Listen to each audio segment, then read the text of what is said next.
it going? I'm Ellie. I'm Arabela.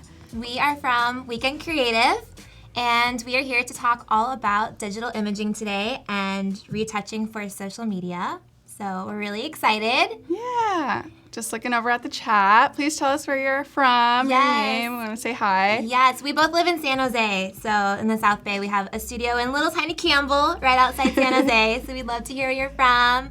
Hi, Grace. Aww. Hi, Heidi. Oh my goodness, there's so many people. I know. We're so excited to have you guys Ariana. here.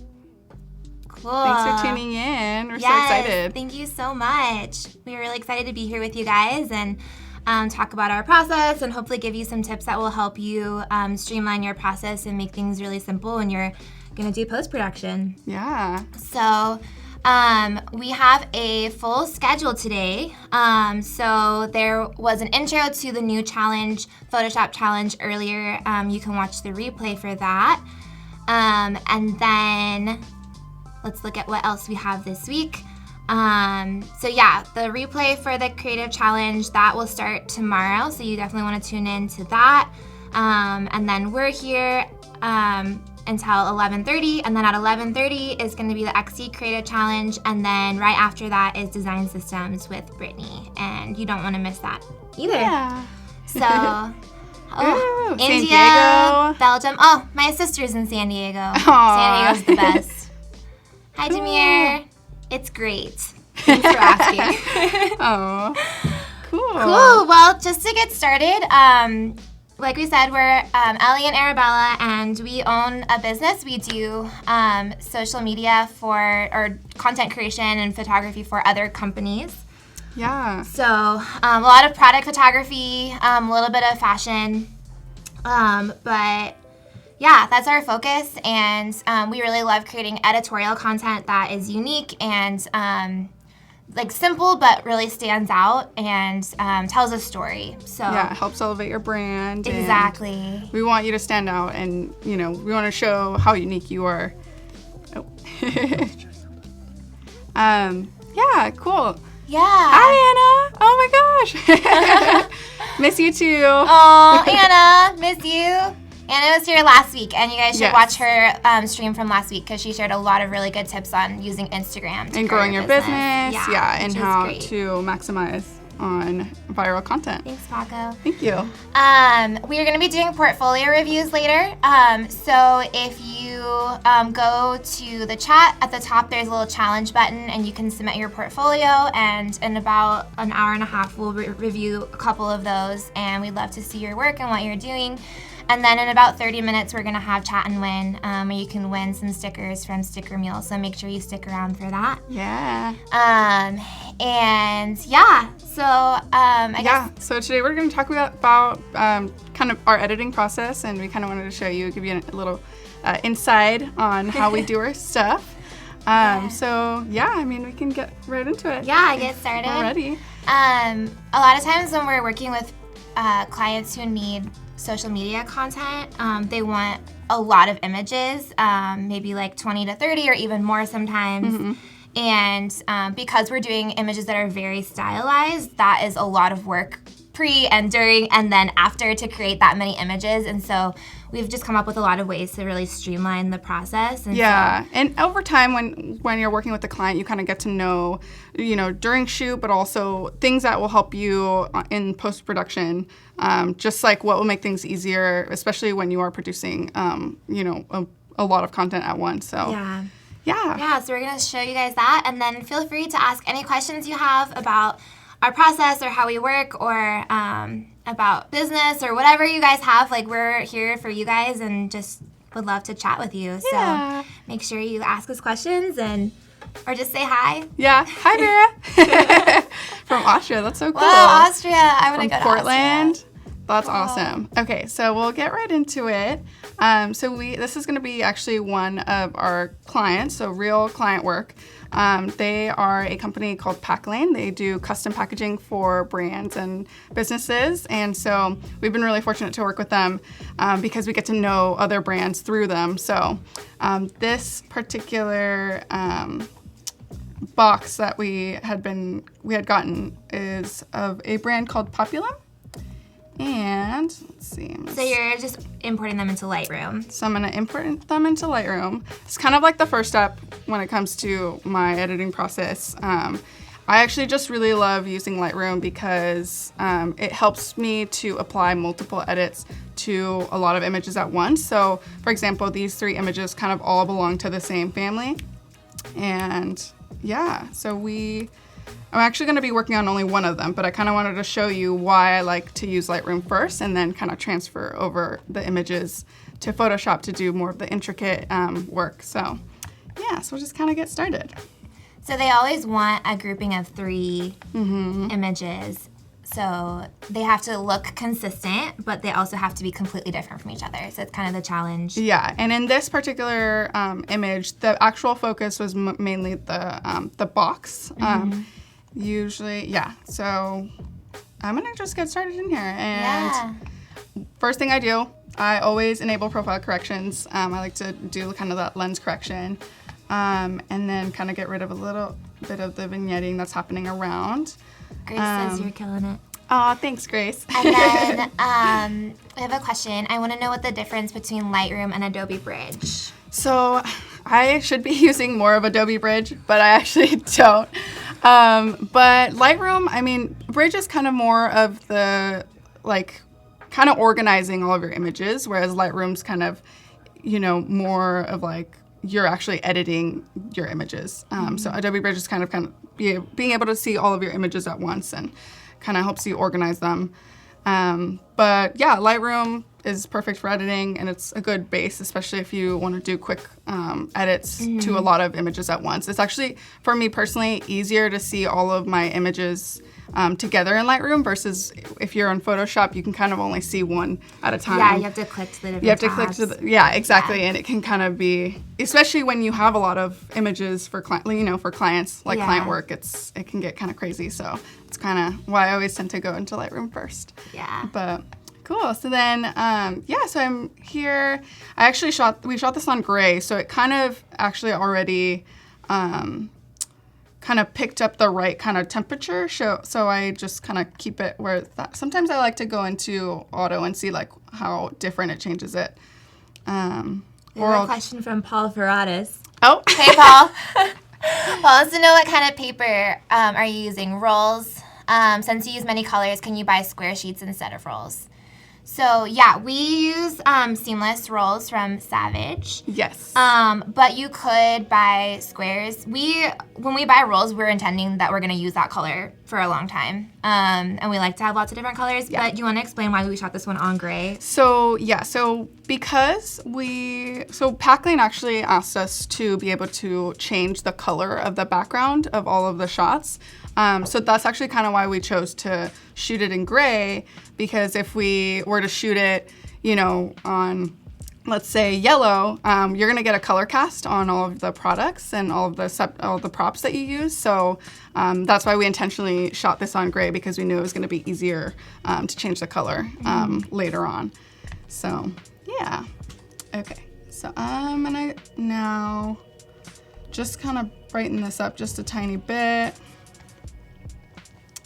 And then Nina wants to know, why Weekend Creative do you only work on weekends? That's actually why we picked the name originally. This was not supposed to be a full business for us. We kind of were just doing it for fun on the side. It was a side gig for both of us, and we were working other jobs, and so it was weekends and nights actually too.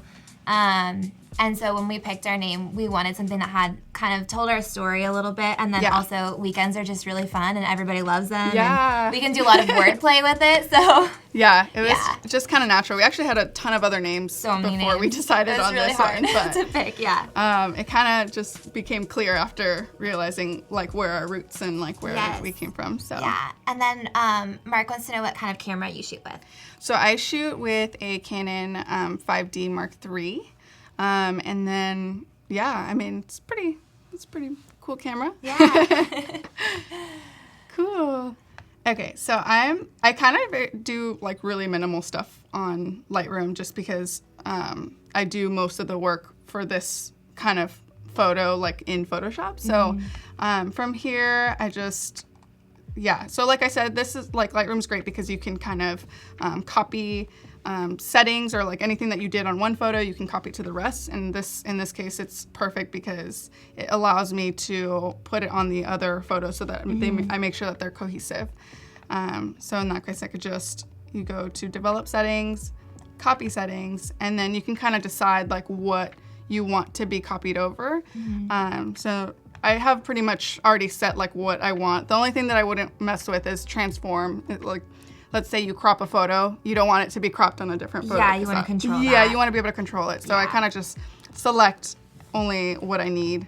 Cool. Yeah, but anyway, so I'm only working on this photo, right? So then I'm actually going to, so there's two ways you can take it over to Photoshop. You can go to go to Photo, Edit in, and then go to Edit in Adobe Photoshop. That's one way. Personally, I actually love to export the image because when I can export it, so I'm gonna do Packlane, and then let's say, so then I actually go over into the file settings, and I'm actually gonna click on original. So that's one thing that I actually love about Lightroom too, is that you can save your image or your raw file as a raw again, and it'll just save the raw file with the edits that you just made, which is really helpful because let's say you have to go back and find out what kind of edits you made on a specific image, and then you can, bring that up again and then use it again for another shoot. So, which works because like for Packlane, we're usually shooting 7-8 different boxes, multiple images of each box in the same day, and so you could just take that and apply it to all of those photos. Since I'm only doing this photo, I'm just gonna actually just take it over to Photoshop because it's only the one. Julian says Packlane is cool. Yes, they are. Yeah, they are. They're local too. I think they're in Emeryville. Maybe don't quote me on that, but they're in this area, and they're a great company. If you guys need anyone to do packaging design or have any clients that need packaging design, they're the best. Yeah, they're super fun. And they're just really nice. And all their captions are so funny. Like, they're like masters of puns. Their puns are so great. Camera Raw filter is it's similar to the Lightroom options. So which is the best way to start editing? Yes. Okay, so that is great. And I think you can start with Camera Raw filter if you are only working on one image, but if you are working on several images, I think it is a little bit easier to start with Lightroom. And also for that option that I mentioned earlier where you can save those images as raw as their original files with just the edits. So I think if you're just working on one image, it's easier to just do Camera Raw filter. Cool. But if you're working with multiples, I would do Lightroom for sure. Cool. So then kind of took it over to Photoshop. And this is kind of where you kind of start getting into more of the detail work. I kind of just don't do destructive editing.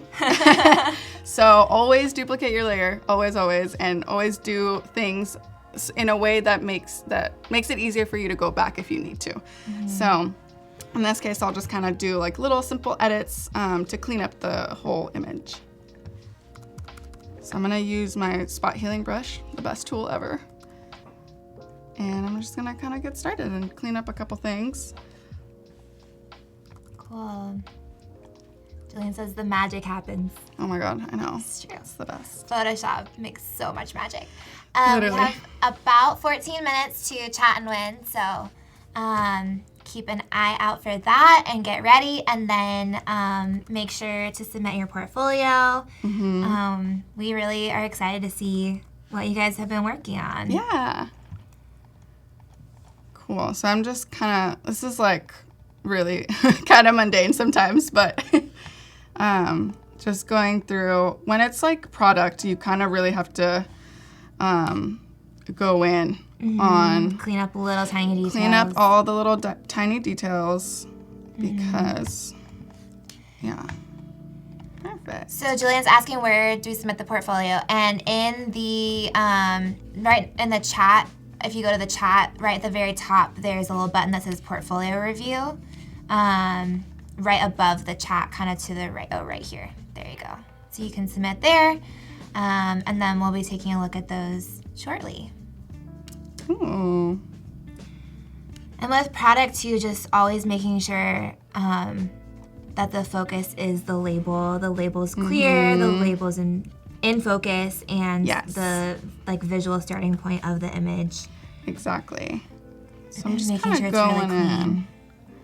in. And I always do clean up first. It's just a lot easier to start with. And then I kind of get into more of the other stuff later. But yeah, just kind of go over it. I don't want to spend like too much time on it because I want to show you some of the other stuff that we do for this image. Just quick edits. Just quick stuff. Crystal's asking what brand this photography is for. So if you're just joining us, this is one of our real life clients. Their name is Packlane, and they're awesome.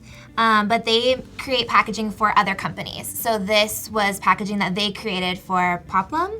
And as you can tell, this particular product is for dogs, which is why there's dog food and dog treats and all of that.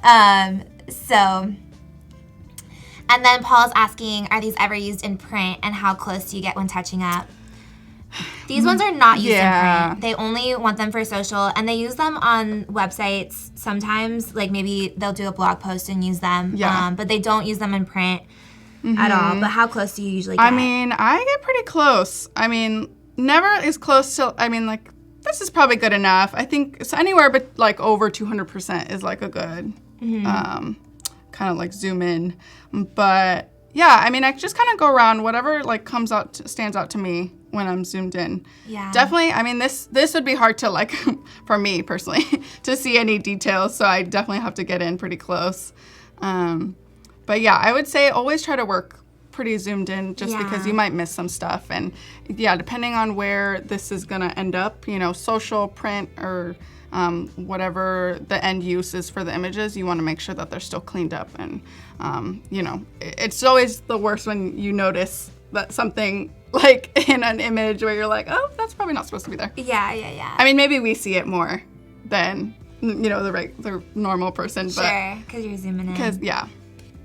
Yes. But cool. So I'm I'm pretty much done here. There's maybe like one thing that I want to fix actually. So this thing is like really annoying me. So I'm going to actually I always do this. So I kind of just want to clean up. So which tool are you using? So I'm going to use it kind of like a couple of different tools. So I just fixed the corner of that. And then I'm actually just going to like grab this with the polygon tool. Let's see. Okay. And normally we always try to like fix all those things while we're shooting. By we, I mean Arabella. We have this joke where I'm always like trying to get through the shots, and so I'm always like, you could just Photoshop it, right? And then she's always like, yeah, but I'd rather not. Rather not, you know. So, make my job easier, and let's just fix this now. Yeah, so usually we always try to make sure the boxes are taped and everything, but you always always stuff, clean and up. that's where And I Photoshop mean, is like, great. yeah, exactly. And like dust, like it's gonna get everywhere, especially when you're working with things that like are glass or reflective. Yeah. Like I'm always really like, let's everything. wipe it down because you save yourself time. Otherwise, you're spending so much more time editing when you could be producing more work. Exactly. Okay, so I kind of do this trick where, I mean, I know that this part right here is actually just going to be like part of the shadow. So I just kind of selected what I want to change, and I'm going to go into select and mask because I want to soften this up a little bit. I'm going to kind of smooth it out just so it's not super harsh. And what I'm going to do is actually going to drag it this way so that I can like copy and paste it basically. Oh yeah. So we have a question about the shadows, how to make the perfect shadow of any object. So we use for these shadows a hard light.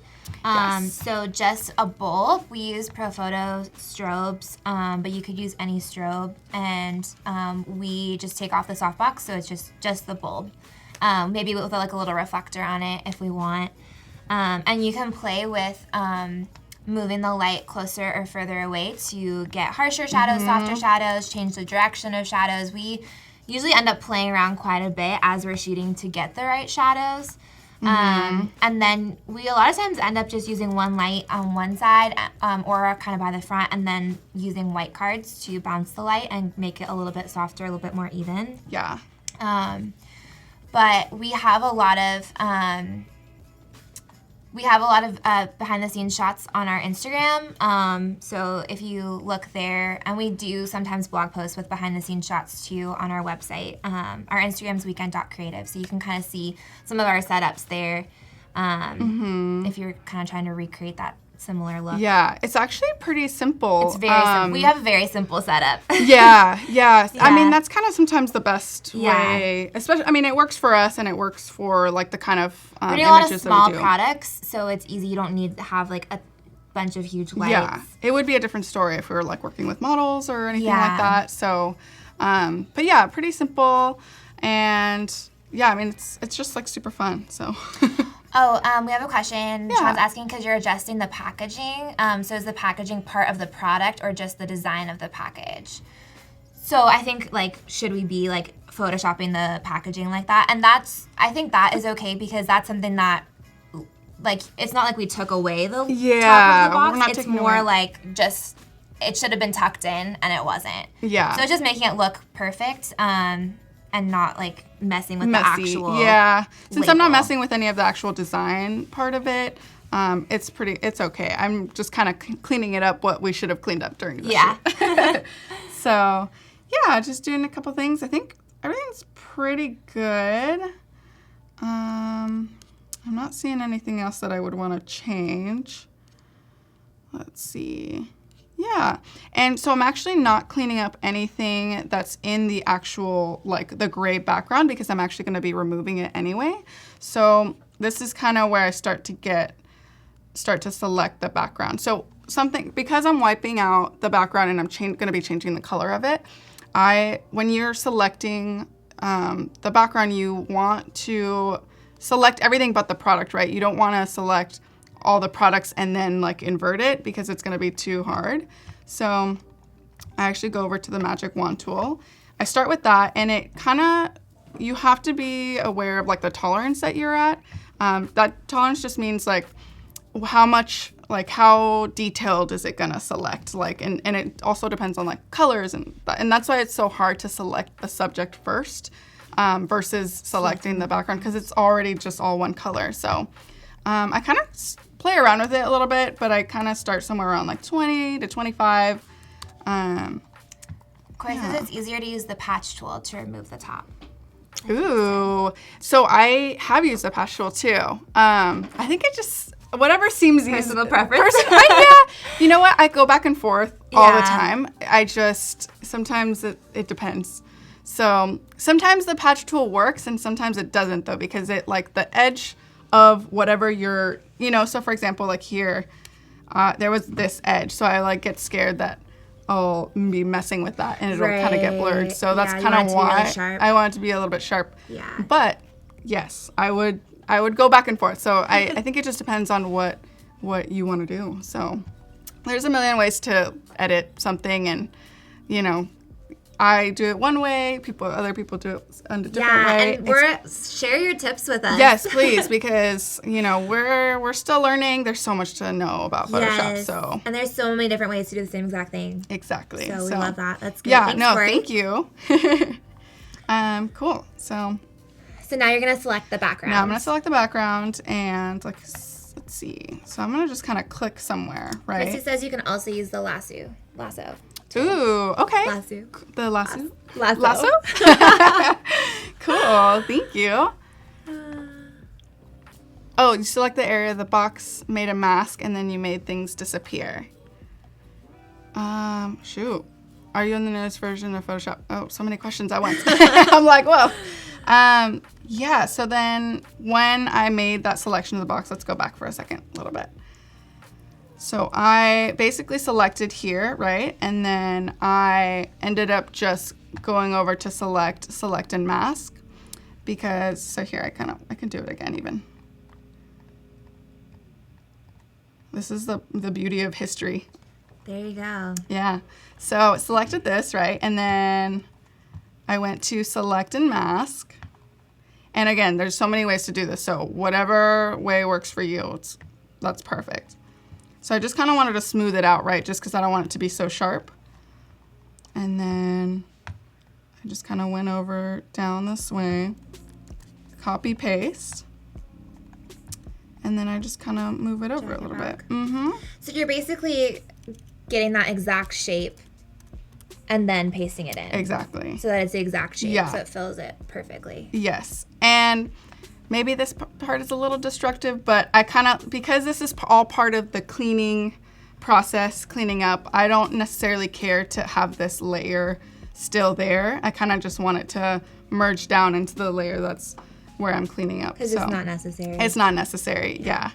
So then, and then here it's like kind of a little funky, so I just want to go to the spot handling brush and just kind of like clean it up. Yeah, see how it kind of just, and I'm actually even going to use, I'm going to use the clone stamp tool just to kind of fill a little bit. I see. And I do alt click. And then are you on the newest version of Photoshop? Yes, this is Adobe. Yeah, this is Photoshop C Creative. The Creative Cloud. The Creative so you can Cloud. just update them. Yeah. Which is a benefit of Cloud. Mm-hmm. Cool. So then, yeah, pretty much there. And then now we're going to select our background. So going back to the Magic Wand tool. And so I'm just going to kind of select anywhere. You just click. Yeah, just do a click. There's actually, learned this in the last live with Anna. Somebody had said, or sorry, where did I learn this? I don't remember where I learned this, but someone told me that you can actually do a select subject, and it kind of will read what Photoshop thinks is the subject, and usually does a pretty good job. But I tested this beforehand, and it didn't do quite as a good job as I wanted it to. So that's kind of why I like to use the Magic Wand tool. That's why knowing different tools is great, because then if one doesn't work on a certain image for whatever reason, you can switch to a different one. Actually, it did a pretty good job here. That's actually pretty good. Daniel says, hello from Africa. Aw, hi Daniel. So far away. Man. Cool. Christy says you can also use content aware. Yes, and I love that Content tool aware too. Is great. Yeah. I mean, yeah, all the tools that help fix everything are just the best. So cool. Okay, so then from here, this actually did a pretty good job. So I'm pretty impressed because last time I did it didn't work. But anyway, so I kind of have selected most of it, right? So, oh, actually, and then see this, that's where the thing happens where it only selected the subject. So I'm actually gonna go back to using just the Magic Wand tool because I think it's just a little bit easier. Oh, we are just about to do chat and win. Yay! So get in the chat and go for it. Say hi. Tell us your favorite Photoshop tool, and you can win 100 stickers from Sticker Mule. Yay! We'll be right back. Awesome.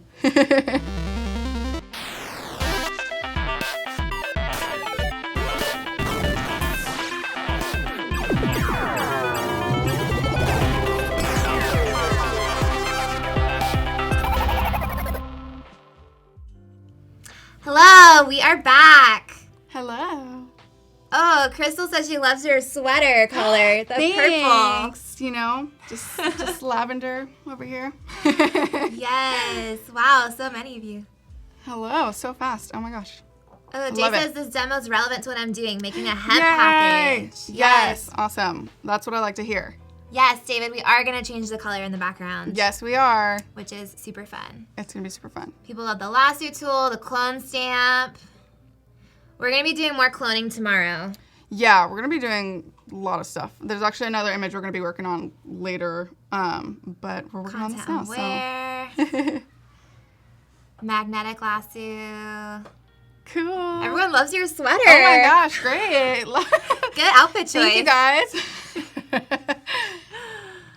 Ooh, we have a winner. Oh, we have a winner, Rachel. Rachel Miller. Congratulations, Rachel. Congrats, girl. You will get a message, and there'll be information on how you can claim your stickers. And if you didn't win, you can go to stickermule.com/Adobe Live 19, Adobe 19. There'll be a link.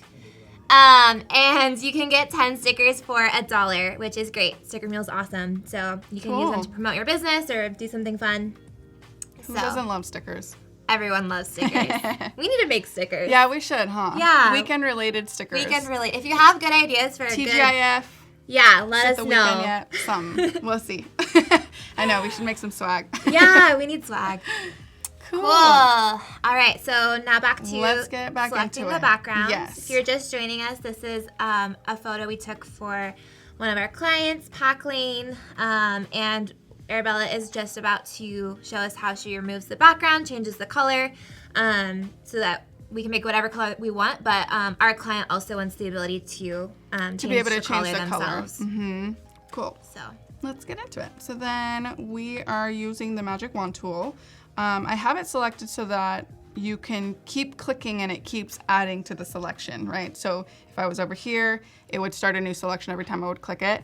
I've done that where like I'll click it and I think that I'm adding something and then I'm like, oh crap, like why is it gone? no. So yeah, so I'm gonna start with that. Somebody asked during Yes. the chat and win fury about using the pen tool for this, which you could do, but it's Yes. just gonna take you a lot more time. So if you wanted it to be Exactly. like very specific, right, you could use pen tool. Exactly. And I'm actually gonna use the pen tool right Yes, after this to to clean it up. refine Yeah. and to make sure that I have everything selected because again, it's not gonna grab everything perfectly, but you need some sort of base just to start out because it's just gonna make your life easier. Yeah. So, all right, so now that I've selected that, I'm gonna see it kind of didn't select that as well. So I'm gonna click that side and then it's done a pretty good job. Yeah, it's a pretty smart tool. Yeah, pretty smart tool. So the only thing that I'm noticing is it's kind of grabbed less, or it's a little funky here.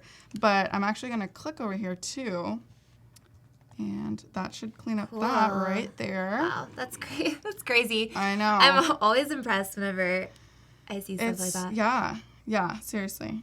Okay, great. So then I kind of have like a good starting base, and so now I'm just gonna clean up what didn't get selected, So from here, I am actually going to I'm going to start with the polygon lasso tool. Mm-hmm. These, like the things that are more kind of rectangular or like more, have sharp lines, it's easier to use the polygon lasso tool personally. Mm-hmm. But for example, like I'm actually going to be using the pen tool, like someone suggested, to help do these like Get curved. the curves. Yeah. Pen tool is great for curves. Exactly. And I'm not going to use pen tool specifically. I'm actually going to do the curvature pen tool because it actually it like knows the like curve of something based on how you click, which is really cool. So people are saying that you can use the color range as Ooh, well. okay, cool. Yeah, I should look that up because I don't know how to do that. So.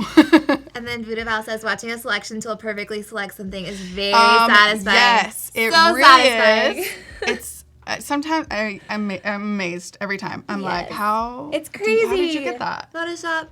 I know how. How'd you do it? I know. We were just talking like last week, and I remember when I first started using Photoshop, I was like teaching myself back like MySpace days, and I had like CS3, and it was like, what a difference it is from what it is today. So it's super cool. Corey asked if we can come back every week. Oh. Really? Every week? Every week? It's just okay, so I'm gonna get into it. So the curvature tool. And I'm just gonna start clicking where I want. So right now, like everything's selected, the background's selected. So what I wanna do with all these props is I wanna get them deselected, I guess. Mm-hmm. So what I'm gonna do is I'm just gonna kind of go in here. And I'm just gonna kind of see how it's starting to form the curve. It's super cool. And here, I don't necessarily need to be completely perfect because what I'm doing is I'm deselecting the props. So this is already part of it. So I'm actually just gonna keep on going. Kushal asked what is the image quality?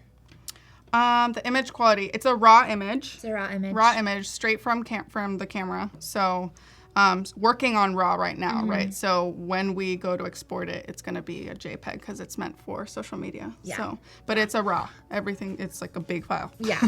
But we export them pretty big too, just because in case they do need to use it in different ways.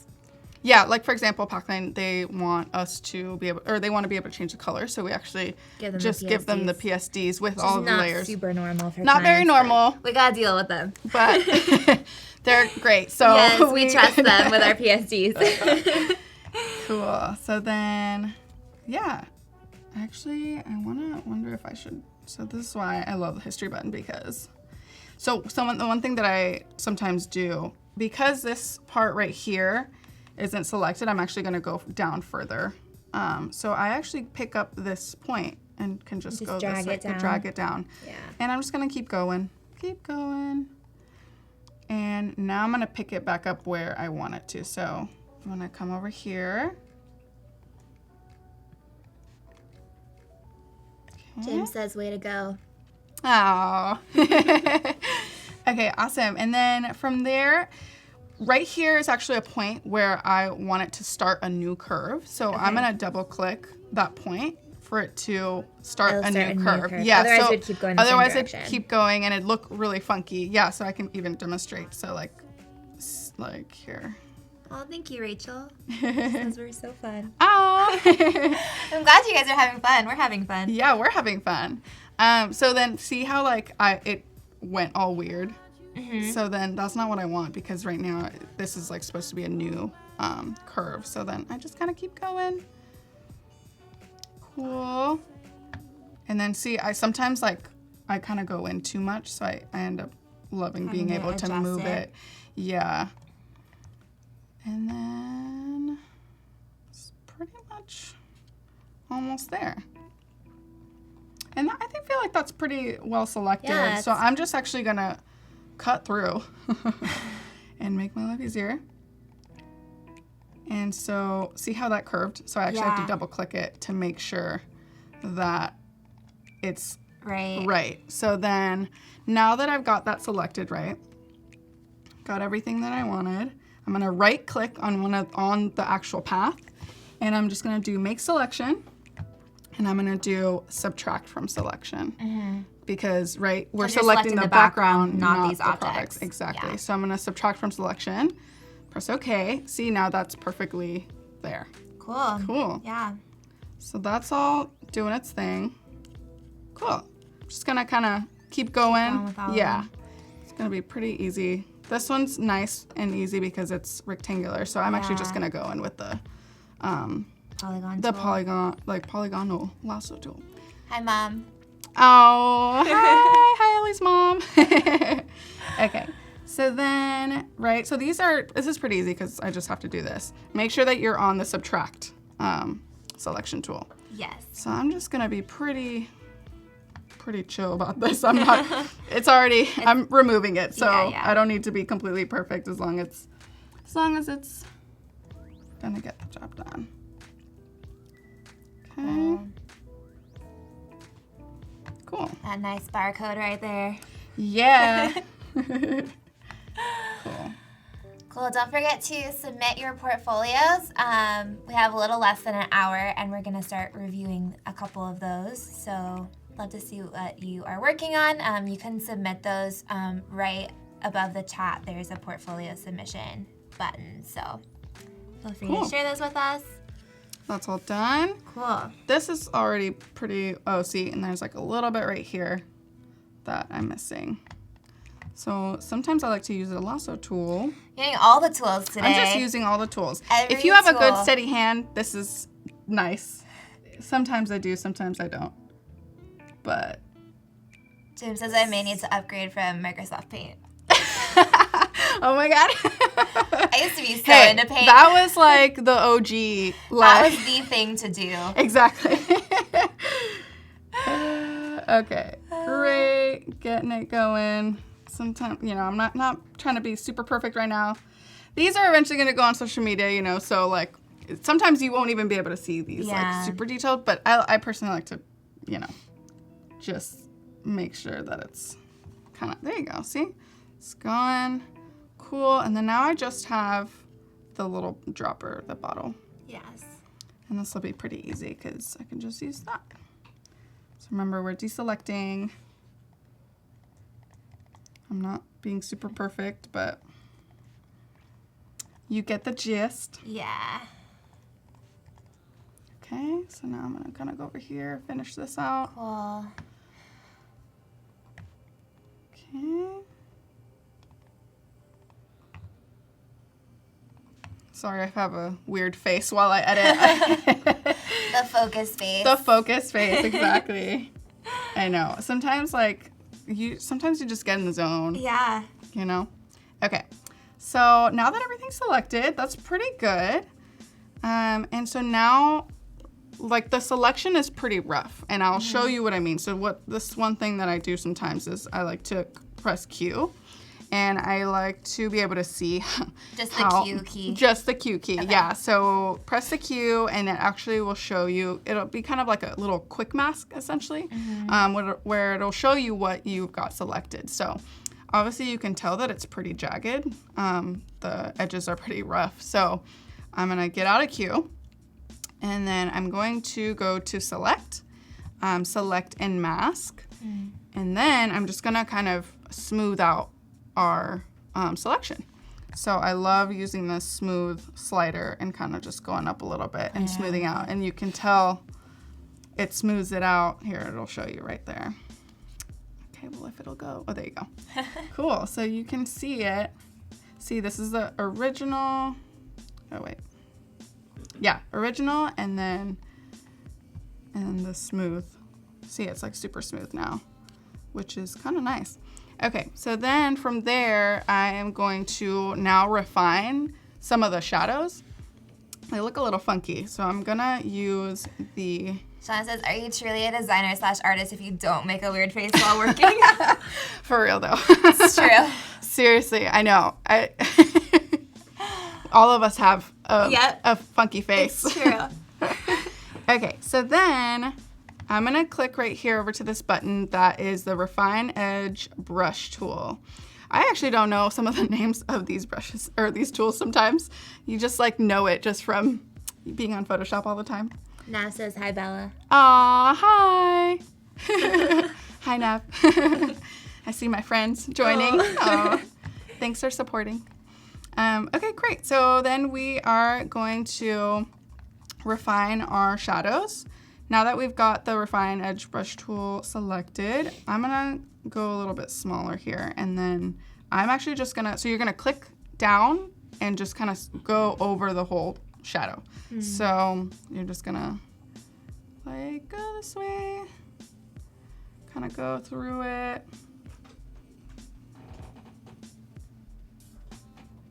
It's not like completely perfect, but... And that's to smooth it out even more. That's to smooth. See, can you tell like how that smoothed out Yeah. from like what it was before? It was kind of more sharp, but because the shadow, you know, obviously like when you're shooting product, the taller it is, the softer that shadow is. And so what it was selecting was making the selection a little bit more harsh. So I wanted to make... Just so it looks more natural. Yeah, so like see how right here it's very like odd. Yeah. Doesn't look like a normal shadow. So I'm going to go over it again, click down, go all the way around. Well, because the actual shape isn't jagged like that. Exactly. Yeah. So then that's pretty good. Usually does a pretty good job. So Cool. this one I don't necessarily need to go over it because it's pretty sharp. It's a pretty sharp shadow. So, but this one, for example, like I probably would. And so I just kind of go over it again. Cool. Cool. Yeah, there we go. And then it'll, see, perfect. It's like, so smart. Good job, Photoshop. It knows. It knows what you It want. just knows. It knows what I want. knows what you it's need. Great. It's the best friend. Yeah.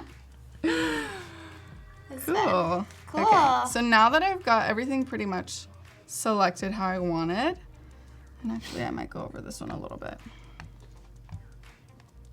Okay. This is what happens when you have an old laptop. Everything's really slow. Gotta update soon. Yeah. Okay. Cool. I love everybody talking about how they make faces. Yeah. The different kinds of faces that they make. Great. Love it, love it. Okay, almost done there. Cool, cool, cool. And then, Oh, where are you going? where are you going? Okay, awesome. Cool. Okay, so then let that do its thing. And then now I'm just gonna hit OK. And it should have refined our selection. And I just kind of like to do a little sweep through of like everything of all the back, like the entire background, just to make sure that, you know, I didn't leave anything out. Because sometimes you will, especially it'll sometimes pick up like the details of like the background, especially if you have a really dirty seamless paper. And it might select those. And it might select those, yeah. And then they'll be there when you. And look, there we go, right there. Oh, it's so tiny. It's so tiny. Okay, so then I just want to. This is like attention to detail. Exactly. So, pretty good. See, there's a couple little bits there. Paul says, hope you guys got to keep some of this product. Sometimes we do. Sometimes we do. Sometimes we do. Kevin's asking, why don't you make the background without the shadows and then drop the original shadows on top? The shadows would have some of the background color. Why don't you make the background without the shadows? Yeah, I mean... Well, so I think you were talking about that the other day, like you wipe the shadows also, but because it's on gray, when we change the color, the shadows are going to change color too, right? Yeah, exactly. So, yeah, exactly what you said. Yeah. Exactly. But if we had shot this on a different color and wanted to change the color completely, then would you remove the shadows? Yeah, I mean, I'm going to actually end up doing the shadows, so I'll show you guys right after. We'll see the shadows. We'll see what happens. See, I'm learning your process too. She usually does this at 2 a.m. when I'm sleeping, so I'm learning so much as well. Yep. Cool. Okay, so great. Everything's selected. Everything that I want is selected. So now what I'm going to do is I'm going to go over to this little rectangle box, okay? So I'm actually going to select the color here. I'm gonna click here on the foreground color, and I'm gonna select something, let me see, something that's pretty close to one of the products. So use the little dropper tool to just select that gray, and I'm gonna press OK. And then that should already kind of move over to this fill color section right here. So now I'm going to just kind of select all of this, right? And then now, because I still have the selection of the background, now I'm just gonna click on the layer mask to add a layer mask on this rectangle. And that should bring up the products.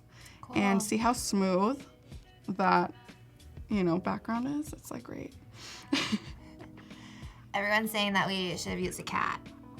And this is actually for dogs, this product, but I agree that a cat or a dog would have made it better. Yes. We did shoot with a dog when we shot some of their products before, but it's very challenging. It's very challenging. Very dogs challenging. Yeah. Cats, I think, would be even more challenging because dogs at least listen to you a little bit and you can bribe them. But cats don't care. I do my own thing. Yeah, I don't care. They're like, whatever. Cool, so then, so everything's pretty smooth, which is great. And then from here, I'm actually going to, let's see. So now this is the time where I do want to select like everything, including the shadows, right?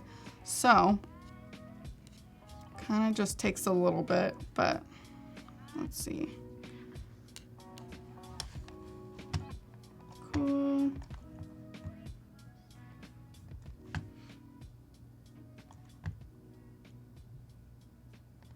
Yeah, this is honestly, this selection part of is kind of the bulk of my work. Oh shit. See, there you go. That's why you gotta be on the adding a selection. Oh, were you subtracting it? I was subtracting, so then I wanted to do that. Cool, okay. So Cats would be like, oh, I'm sorry. Did you think this was your photo shoot? Silly human. Exactly. That's exactly how a cat would be. Okay. Cool. Awesome. So then right now we're kind of having the shadows be part of the selection now. So let's see. We're going to use that curvature tool again. go.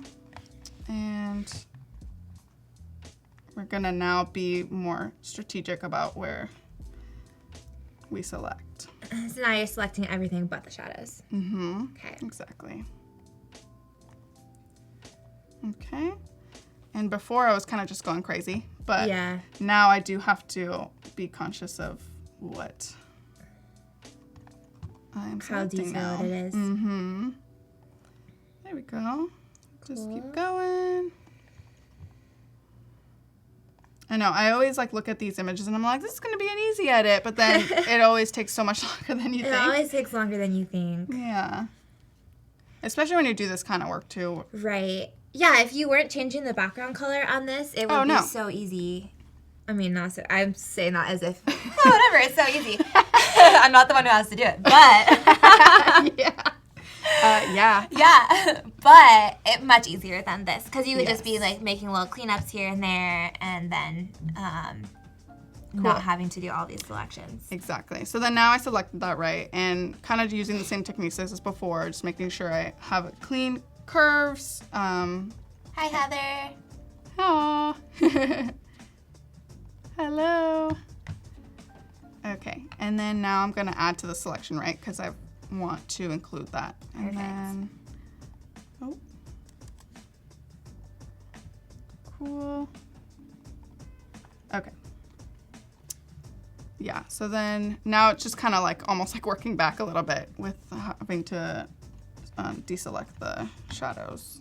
Yeah, so why are you doing that? Why did you select them and then now you're deselecting them? So the purpose of the selecting everything in the background, including the shadows, was so I can clean up the background itself, right? Because I don't want to, you can do this. We just prefer to have the texture of the background smooth. But you can leave the background too. Yeah. But sometimes for us, it's almost easier, especially when you're doing like one lighting setup. Yeah. You might notice that the background is uneven the way it's lit. So wherever the light is coming from, it'll be like lighter on one side and then like darker as it gets out. So that's kind of why we like to wipe out the background, because then it kind of is like a clean slate. It's just clean, yeah. Yeah, so just you clean. Select the background to wipe it, and then now selecting the shadows so that you can change, or I'm adding the shadows as part of the selection so that I can change the color. Change the color. Exactly. And I'll show you actually why, what you can do. Here. Let's see.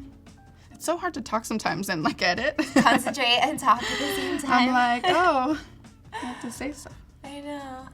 Yeah, it's not typical. I know. I'm like usually in my zone. I'm listening to a podcast or like music, you know? Yeah. Unless I'm there and then I'm bothering you. Then I'm like, leave me alone, Ellie. Then I'm like, wait, I have questions. Or I'm like, hey, let's get lunch. Yeah. Yeah. All about the food. Yes.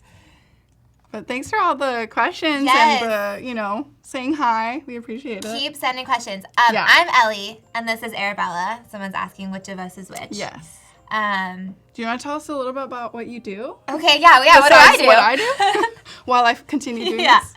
Yeah, so we're an art director and photographer team. So we actually met in a photography class in school at San Jose State. Woo-hoo. But neither of us were photo majors. Arabella was a photo minor. Yeah. I was art history minor, which is super useful, kind of on accident. Hi, Diego. So I was actually a graphic design major, and Arabella was advertising. So, which is actually really useful. We use those skills all the time. And so I focus more on art direction and production, and a lot of the pre-work with our clients, pre-production, mood boards and shot lists, and making all the props or whatever it is, painting sets, all of that. And Arabella helps with that too when she can. We tag team when we're shooting, and then Arabella takes it over and does all the posts. So it works out really great. Gabrielle says, Spartan up. Yes. Spartan Hey, Gabriella. Oh. We love our friends. So there's a question about how many nodes you should have in the Curvature tool.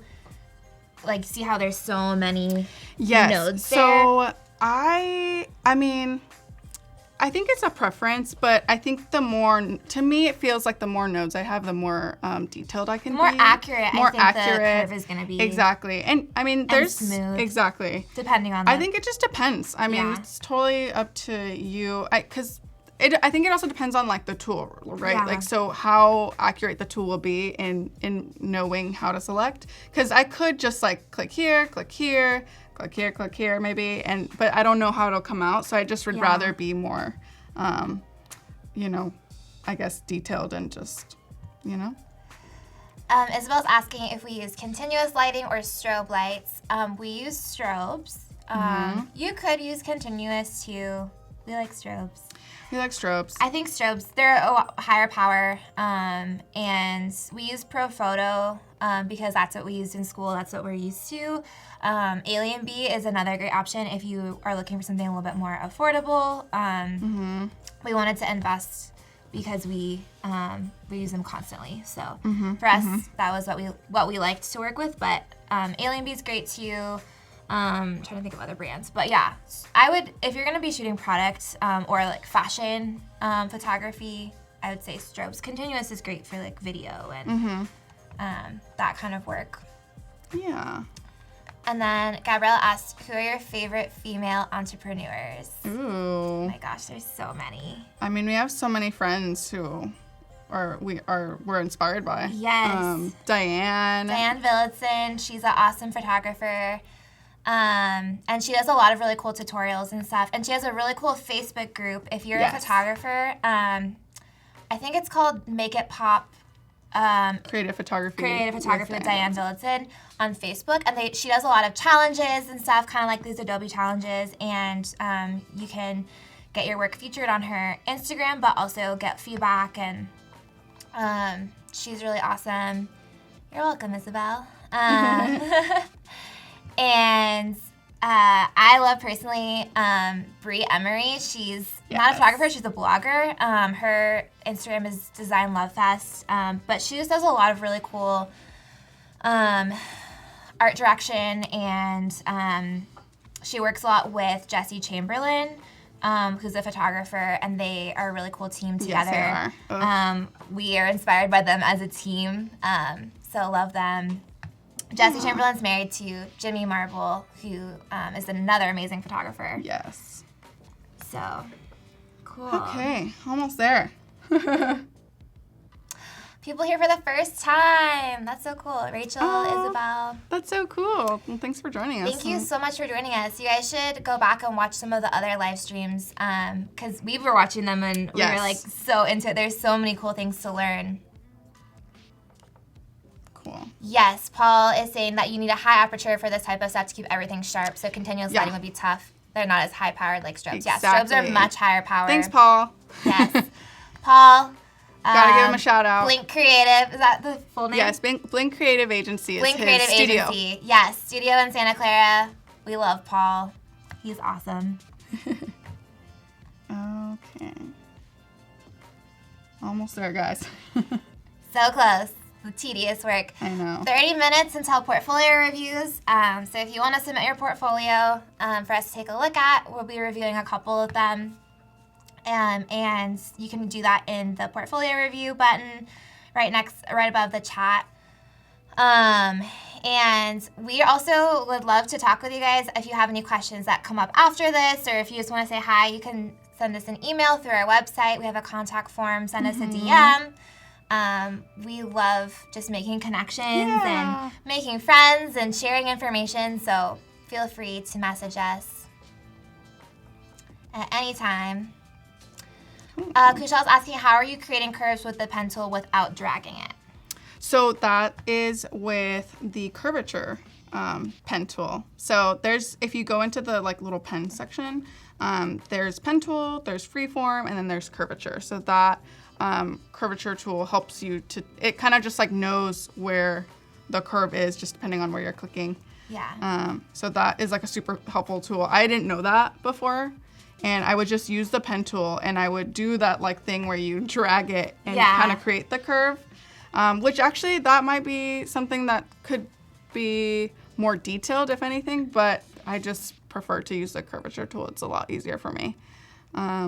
Yeah, so it's pretty cool.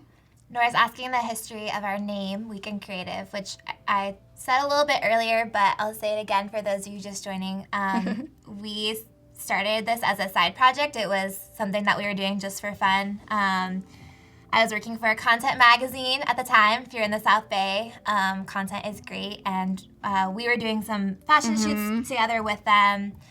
And then just started doing stuff outside of that for fun.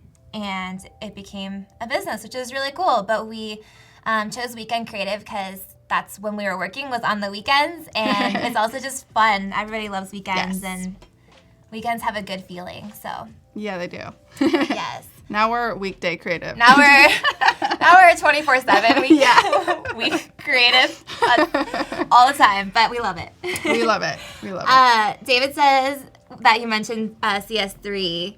And he's been working in Photoshop since 1991. Oh my God, that's crazy. Wow, you must be a pro. Man, yeah, you must be seasoned. And David's asking if we can restate what this project is for people new to the stream. So yes, we are specifically talking about retouching for social media. So streamlining your process, but for this shot, Arabella is showing how she changes the background color, because that's something that we need to be able to do with all of these shots. And so for a lot of these kinds of shots, we'll shoot it all on gray and then be able to change the background color, because it just makes the whole process a lot faster than switching the colors for every shot. When you're shooting color on a colored background too, you usually end up getting a color cast on your props. So more editing in the long run. I mean, unless you know that you're going to be keeping that color, then by all means go for it. But it's just easier for us to kind of shoot on gray. And we know we have to be able to change the color for these specific ones. But this was for a real client. Their name is Packlane. They create packaging for other companies. So this is some packaging they created. And they just like simple, fun, creative shots for their social media. Kind of like super fun, simple. Okay, so I'm pretty much almost done with here. I'm just gonna kind of just do this last little bit, and I'm just gonna kind of. Luigi says this is showing me tools and methods I've never used before. Really Great good. Stuff. I'm excited. That's so exciting.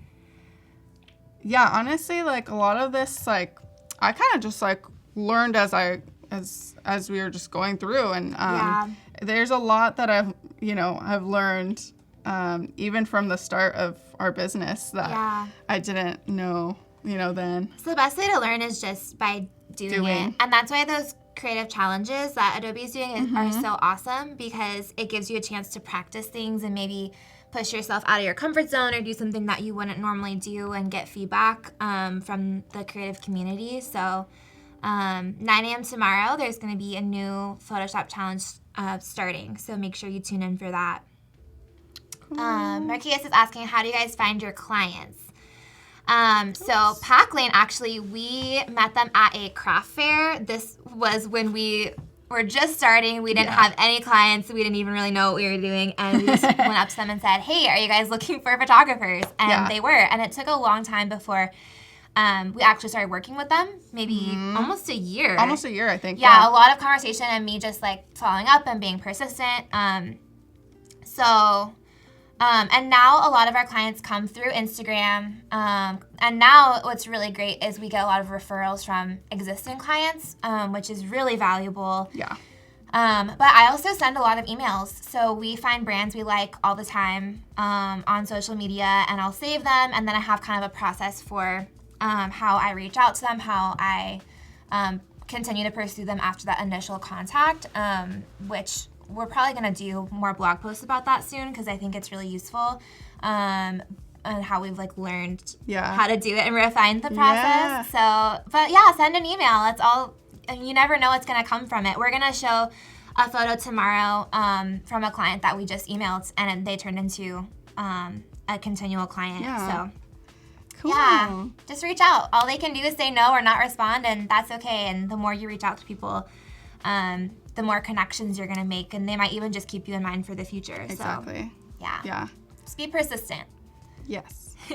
With that being said, I'm pretty much done here, so I'm actually just going to, I've kind of included the shadows in my selection now, because I kind of went a little crazy Didn't do it as like detailed as I normally would, but I go again into select and to select and mask, and I'm just gonna go over the smoothing, the smooth slider here again, just to smooth out what I had just added. And then I just press OK. And then now I just selected that. And then I'm actually going to, let's see. So normally, like how we were mentioning before, if we had, for some reason, shot this on a colored background, what I would do here is just like kind of wipe out the color essentially. So I kind of just go over it with white. And again, I'm going to do that same thing again with the that rectangle. Oops. And see, there we go. That's why we go back. And so then here on the rectangle tool, same thing again. Just do white. I'm going to change that to white. Okay. And then now I'm going to click that layer mask again. And see how it's like all white, right? I'm just kind of like, if we had shot this on a different color, this would help kind of gray it out, or like just kind of start from a base. So I'm just gonna do it just so that it's there. So I usually go to hue. And now I'm gonna double click this layer, or Command J. All these like tools I know now just from using Photoshop, but it's so weird like explaining. Yeah. I'm like, Command J. So duplicate that layer, and now here's where you get to kind of play. So now I'm gonna just click a fun color and go from there. Ooh, what color should we do, guys? Yeah, look at it. It's so fun. So that's kind of where we're headed, where we want the color to be where we want the background to be a different color. And then it changes the shadow color too. Yeah, so that's, yeah. And maybe I want it to be a little bit more blue, more like, yeah. Hi, Oscar from Ghana. Oh my goodness, wow. That's so crazy. cool to see people from so many different countries. Cool. Cool. Thanks for tuning in, guys. Yeah, thank you. Yeah, so this is kind of where we're at. This might be a little bit too bright of a color, but it's fun, you know? It's very summer. Actually, this is what I did when I had originally edited this photo. I think I went in and kind of actually clicked that color. Exactly. I clicked the color that was part of the packaging branding of that particular brand. Luigi's asking, how long would all of this background color changing process typically take when you're in the zone? I mean, I feel like I've gotten pretty good at it now, but when I first started, it was like probably like an hour and like 20 minutes for the whole thing. If I'm going to be, and I'm going to be, if it's client work, so I'm going to be detailed and I'm going to take my time. Probably like an hour and something. Now I'm kind of more in the like 45 minutes to an hour, getting there. Yeah. And this is why you kind of do things the way you do, like during the shoots, just to kind of help streamline the process. Yeah. Help the process better, right? During shoot, you want to clean stuff. You want to try to remove as much dust as possible, so you're not spending so much time like clicking. Set up the shot in camera as much as possible, so you don't have to adjust things after. Exactly. And then like this. And if you know, okay, we're going to be changing the color, then think through: do we want to shoot it on gray to eliminate some of that color cast, or how do we want this to look in the ends? I've been having trouble with selection from a more complicated background. What kind of complicated background? Yeah. I mean, yeah. Maybe let us know. Yeah, let us know. Yeah. Cool. So, yeah. So then now we're kind of here. And I forgot to mention, but once I changed the color of that, I changed my blending mode to color, right? But you can kind of play around with this a little bit because each blending mode is going to do a different thing. So, I mean, like you can go kind of wild. Multiply, color burn. Just pick which one looks best. Some of them look weird. Some of them look really weird. Some of them are kind of cool. Like, see, overlay makes it really bright and stand out. So, I mean, it kind of just depends on what kind of vibe you're going for. That looks kind of funky. So, yeah, I think it just depends on what you want to do. Color gel or something. Exactly. Yeah, you're right. But I'm going to just go with color because that's kind of what we normally do. So then this is where it's really nice to not be doing like destructive editing, because now I'm going to go back and gonna like kind of refined some of the props in the box and kind of just edited a little bit. So now this is kind of one of the nice things about selecting the background, because now that you do have that selection where it's just the props, I can go and do Command-Shift-I to invert the selection. And now I have all of, the props and the subjects selected. So I'm going to go back to this duplicated layer where I was cleaning up, and I'm going to just do Command-J, and it'll only bring up, and it'll only be the layer will only have the subject and the props. Yeah, which so you is can really edit nice. them without changing the background or the shadows. Exactly. Cool. So then I just am gonna, I kind of want to brighten it up a little bit. So I'm gonna do a layer, a new adjustment layer. I'm gonna do like levels, press OK. And I kind of like to use this little like histogram, this little diagram. Kind of gives me an idea of like where I need to like be. So I'm just gonna kind of, that's a little too much. A little too much. So just kind of go up a little bit. Maybe not that much, actually. Cashelle's asking, besides gray, what color do you use? And that really depends on the shot. Yeah. So we have a ton of different seamless colors that we use. If you look on our website, which is weekend-creative.com, you can kind of see other shots that we've taken and some of the other colors that we've used. If you want inspiration for color backgrounds. But we also have wooden chipboard, which is really smooth, that will paint different colors if you want kind of more like a wall or like more of an angular background instead of the smooth paper, which creates like there's no, what am I trying to say? There's no like line at the back. Yeah, it's like no horizon, or it's just like seamless. Seamless. Yeah, seamless. So we can paint those different colors, and I usually just use like matte craft paint. You can buy in any color at Michael's. But yeah, I think you want to look at the props, what you're trying to communicate through the shot, because color communicates. If you read about color theory, there's different emotions that color can evoke. So you kind of want to think through that, think through the brand's colors and what they use, what they don't use, and there's so many different things to think about when you're choosing colors. So. Oh, thank you for putting our link there. Oh, thank you, Val. Cool. So, I mean, I'm pretty much just kind of getting to the end here. I'm now just going to edit a little bit. This is a little bit kind of bright. A little bright. So I'm going to go into the burn tool. And this is kind of right over here. I'm going to select a soft brush. And then I'm actually going to change it to highlights because I want to darken the highlights a little bit, right? So I'm going to just kind of go over it a little bit. And I don't know if you can tell too much. Oh, yeah, there you go. Yeah. See it just kind of a little bit. Just kind of go over it. Maybe I think that's perfect. Cool.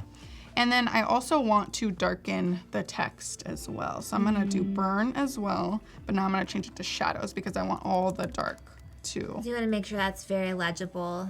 Yeah, exactly. Even when it's a little teeny tiny Instagram photo. Exactly. Cool. Just going to do a little bit there. Here. And I actually want to brighten up the bottle, the edge of the bottle as well. You can kind of play around with this. I mean, whatever, whatever you think feel that it needs. In about 15 more minutes till portfolio reviews. So go ahead and submit yours. Just above the chat, there is a tab where you can submit your portfolio. Cool. So that's pretty good there. And then now I just want to duplicate that layer because I'm going to sharpen it now. So I like to use, hello. I'm going to use the Filter Sharpen Unsharp Mask tool. So make sure to duplicate that layer so that you're, not destroying it. Exactly. I didn't know this a few years back, so I wouldn't go over, and it was just a hot mess. Cool. So then I'm actually going to, hold on, zoom in a little more. It's kind of nice to be a little bit closer in, just so you can see a little bit. And I usually already have some kind of sort of presets here. Like, I always kind of work around this. but you kind of just want to mess around with it and see like how much you want it to be sharpened. Cool. So then there we go. That looks pretty good to me. And this is going to end up being a, on social media. So usually I'll crop it. But I like to save it. Yeah, they usually want a square. But I'll just like save the PSD this way so that in case I want, we for some reason need it to be a different dimensions. Yeah. Kevin says very nice work. Thank you, Kevin. Awesome. So so this is pretty much done. I'll kind of just bring up what the final image was before I even worked on this, because this is what it normally, or what we did before. But I guess it got there did the same exact thing. Good job. Yeah. Look at you. So then that is that. Alexander says you can also convert the layer to a smart object and apply a smart filter to sharpen. Yes. Yeah. And I should be doing more smart objects and smart like layers and stuff like that, but I need to like read up on it because I need to do more. But I know I've kind of messed around with it a little bit, but I need to read up on it. But thank you. Cool. So this is pretty much done. I do have another image that we can work on as well if you guys wanted to see something else. Yeah, what do you let's guys see think? it. Cool. Well, I say yes. Okay. So this one was a personal favorite. I'll show you the final photo because I think it's just like so much fun. So like my head's like right in front of it. There you go. So this is it. Oh, back on that other image, Luigi was asking, is rectangle 1 layer being used? So the rectangle one, yes, it is. So actually, that's something I can talk about right now. So this rectangle one was the background, right? So it just smoothed everything out. So actually one thing that could be kind of cool and could be something that you can play around with is the lightness and darkness of this, like the tone of this this gray. So I can go down and make it darker, or I can go up and make it brighter. So I just selected the color that was like close to the subject or the prop because, that's just how we do it. Brings it all together. Brings it all together. I think it just feels more realistic too to like how it would look like. But I mean, is this even realistic? But yes, it's cool. It's fun. Cool. So yeah. Okay, so I'll just kind of show a little bit of what I did here. We can start a little bit on that. This is such a fun shot that we both love. Yes. Yeah. So just simple, but like really super fun. simple, but super fun. And it's so funny because we were talking about this before and kind of trying to decide like what we wanted to show. And at first I was like, oh, this was like not a lot of editing, but then I like re-edited it and I was like, oh wait, this is actually a lot of work. So we could deceptively simple. I know, exactly. But it's cool. For this shot we used acrylic colors to kind of make the background. So we used blue seamless. What it looks like. That blue side is blue seamless, and then we had 2 pieces of acrylic like this. The pink and the purple. Oh yeah, you can see it there. Yeah, here. So very different from this shot. So someone's asking how you make the reflection. So you can see right there, the reflection is actually from the acrylic because it is reflective. If you were just using seamless, you could put like a piece of glass or something underneath if you wanted to create a reflection, or you can create a reflection in Photoshop too. Yeah. Exactly. But dang, so different. Yeah. But yeah, so I mean, like this one was somewhat simple.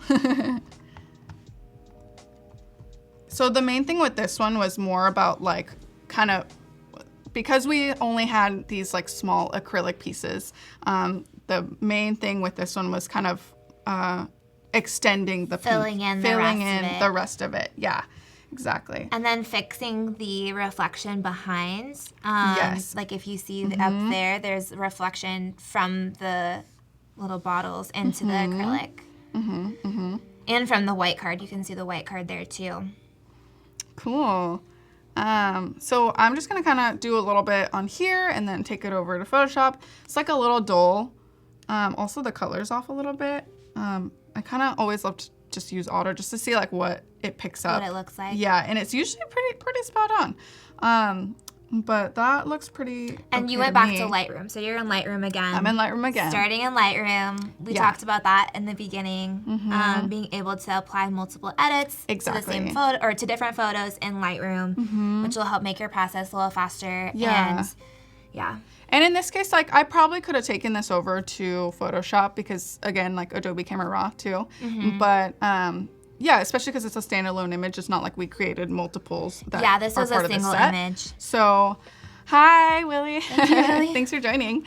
I need to step my Lightroom game up. Love it. Yeah, I know. You know what? I used to not be a fan of Lightroom before, and now it's like all I do to start with. So Yeah, because you can do presets and stuff like that too. So like another thing that helps with streamlining your process is being able to know like what edits you need to apply over a number of images. So I have all these presets that I've gotten over the years that help me just kind of make my work faster, especially if I have to apply the same edit over to multiple images. Maybe one client wants all super contrasted images or something. You can kind of do that all at the once. same time, Yeah, so and then adjust. There's Lightroom presets, and then there's also like Photoshop actions. So like these are two pretty different. You know, presets are kind of more like they're filters in a way. Although there are some like things that you can do like for presets like sharpening or grain. So it just depends, but.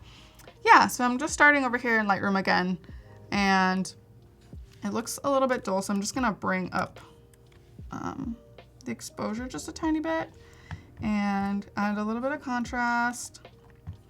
And I actually probably should have started with this, but I'm gonna go down here to remove the chromatic aberration, enable. See, I like these words are so like big for me, but it makes sense. Cool. So then. That looks pretty good to me. I'm not gonna do much else, and I'm just gonna take it over. Nor asks, is the top bottle scotched? Does that mean taped? I don't know what scotched means. Oh, maybe. If you're asking if it was taped, wait. I think, do they mean like if we use tape to balance yes, the can things? you clarify your question, Nor? Because I want to make sure we actually answer it. If you are asking if it was taped, they were not taped. We're not sure that this was actually going to work, but they actually balanced on their own, surprisingly. Yeah. And, we didn't have to use tape or putty or anything, which was kind of surprising. I know. But it worked. Great, yeah. Yeah, normally otherwise like we probably tape. would. Okay. Yeah. Taped, yeah. Yeah, no, we didn't have to use tape. We do use putty and tape all the time, fishing line all the time. If you see anything on our website where it's like hanging or like levitating, it's pretty much all fishing line. But yeah, they balanced, so made it easy. All right, you guys. So then I'm just gonna take this over to Photoshop, and then there we go. Cool. That's okay. Translated from French. I think that's pretty cool. Okay, perfect. So then we're over here. Cool. Perfect. So, I mean, again, a lot of cleaning up. This one was a lot easier to clean up, I think. There's just like a few things that I like. Their label is really nice too. Their label is so nice. When there's reflective labels or anything shiny, we usually end up having to take multiple shots and moving the light to get all the letters lit, and then Arabella will like composite, like bring them all together. So if you do have any reflective labels, you can do that. It's just a lot more work. Yeah. So I'm just kind of cleaning this up a little bit with the spot healing brush tool. And in this one too, I'm actually being a little bit more conscious about the background because we are keeping it. So I am gonna go over, see how this dust just like the comes acrylic really in. attracts dust. It's like a magnet. It is like a magnet. You wipe it down and then it's just I know, there again. and it's just there again. So I'm just kind of going through because I am eventually going to drag essentially the And you're just using the spot healing? spot healing, super simple. Yeah. Magic for sure. Oh yeah, so if you remove any bubbles in the actual bottles, you have to remove them in the reflection too. Exactly. Smart. So, just going in there, doing the About thing. 5 more minutes till portfolio Yay. reviews. Cool. Okay. Yeah, so I think probably the hardest part about this one was just like removing this bubble. That little guy. Yeah, and there's, so like anytime I'm editing something out, it's usually kind of like, you kind of play around with it, right? You kind of try different methods to see what gets you there the best, I guess. And so for this particular thing, I just kind of went in with the spot healing brush tool to see, just to see how it would do. So that actually wasn't so bad. But now I might want to just grab the stamp tool. I like to use the clone stamp tool to kind of, so I'm going to do Alt-click, and then I'm just gonna go in, and then go in from the other side. And that kind of just like smooths it out. Yeah. And then here as well. The label got a little weird too. Yeah. Label got a little weird, so I'm just going to go down a little bit. Jana's asking, do you know your RAM of your MacBook Pro? No. Maybe. We're not super technical. Yeah. I mean, I guess you could check. And then I guess I could check. The problem of scratch disk full when your computer fills up. Yes. Oh my God, that happened to me one time, and it was the most awful thing. I couldn't do anything. Yeah, because you have to create more space, right? Yeah. Yeah. So it still looks a little funky, so I might actually want to, sometimes I like using the liquify tool to move things around. So I'm gonna go to filter, liquify. I know, so you gotta like do a bunch of things. Yeah. You kind of gotta play around doing all the tools, exactly. Kevin's asking if you know if there's a maximum on the history go back. You can actually set that. Yeah, I think you can change it because it uses more memory if you have it higher, right? But sometimes it's worth it. Yeah, exactly. So I'm just gonna use the forward warp tool to kind of move this up. And just like slightly get in there. Ooh.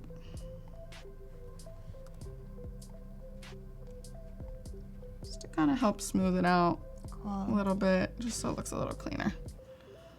That's much better than that to me. Yep. Cool. Yeah, so millions of ways to go about this, but do what's easier for you and what makes sense for you.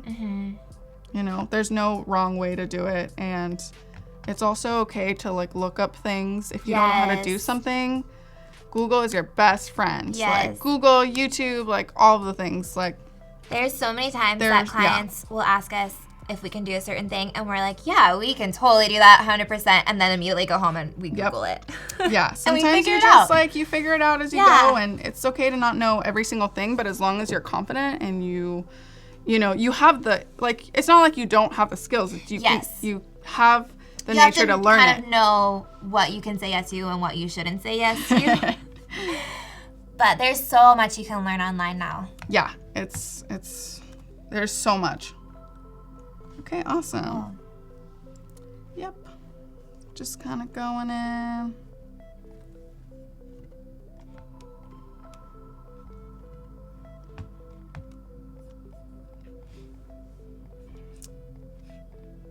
Cool. Just little bits here. And make sure to submit those portfolios.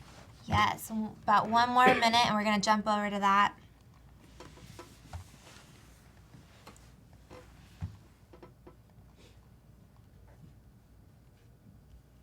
Cool. That's pretty good. Jasmine, hi. Hi, Jasmine. I love seeing friends in the chat. Yes.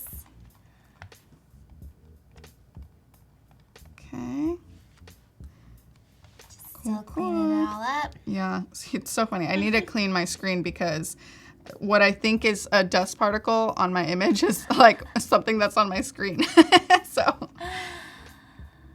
Nora's asking the best way to estimate a project, or do you have a limited time schedule for each project? That really depends on the client. Yeah. We usually ask for 2 weeks for post-production, and if they want them sooner, we charge more, bump up the price. Mm-hmm. But yeah, I think the more you work, the more you figure out how long it's gonna take. And cool, yeah. Thanks for the question. That's great. We can talk a little bit more about that if you have more questions after. But we're gonna do portfolio reviews now. So we are going into space. So hold tight, and we'll be right back.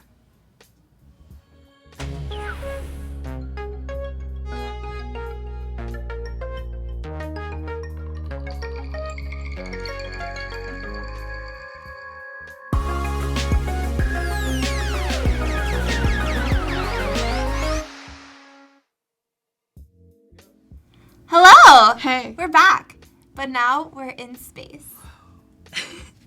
Feels great. I've always wanted to go to space. Always. Cool. So we are gonna jump over and do some portfolio reviews, and I'm gonna take So excited. off so that I can actually see your portfolios. Yes. Thank you guys for submitting. Yay. And make sure you submit for the creative challenge tomorrow. You can see what that's going to be at 9 a.m. So, first off, we have Sebastian. Ooh, in Denmark. I've been to Denmark, and I love it. I want to go back. So, I'm jealous that you live in Denmark. Cool. Okay. Cool. Can you see my screen? Yeah, I can see your screen. So we are on Behance, and let's see, graphic and digital designer.